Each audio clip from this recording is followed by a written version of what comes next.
Hey, welcome back to Kelley's Garage.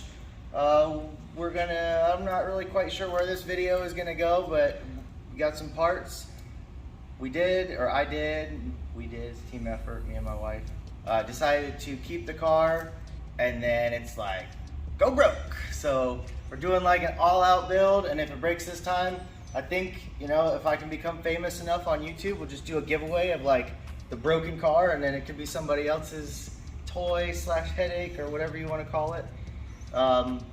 Don't mind the GT3 RS back there behind me. We're doing this video at the shop, so had some things delivered.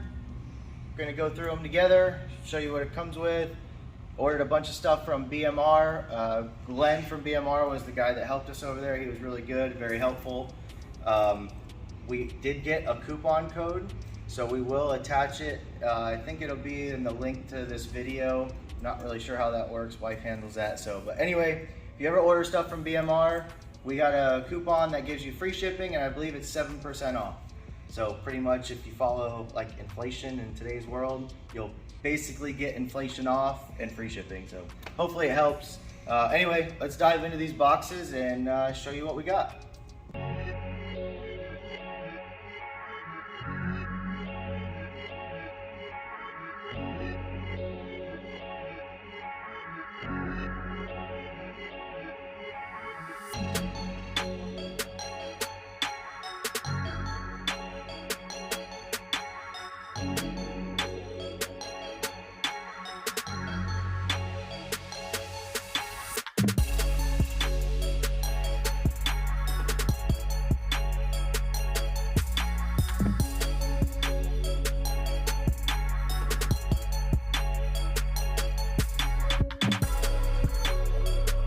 I have these solid Cradle bushings.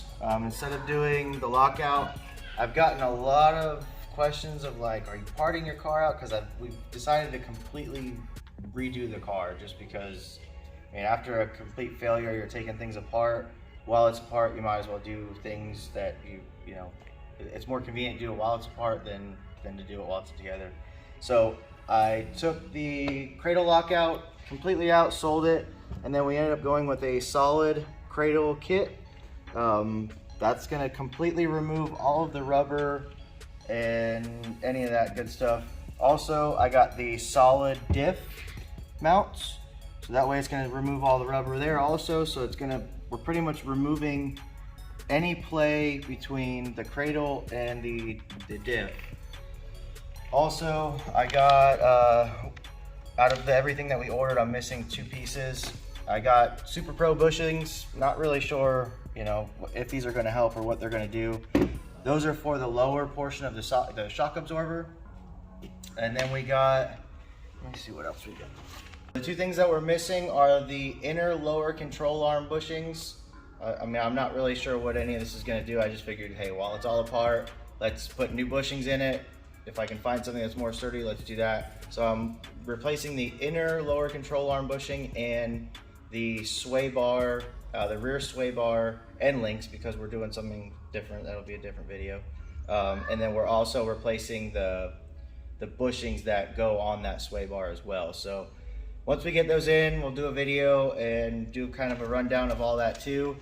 Huge thanks to everybody that follows us. Had a lot of people reach out and had a ton of support saying, oh, you should keep the car, it's racing, build it back, race it again, break it. After a huge failure like this, and we're replacing everything, including the subframe, things can kind of get, overwhelming, and you're like, should I just get rid of the headache? And it's not really a headache because it's a lot of fun, it brings me joy. And where else can you go out and have like a low 8-second car and go drive it and pick up your grandma from the store? Just wanted to show you at least the start of where we're headed. If you guys have any questions, I'm always here, and really appreciate the support. So see you soon.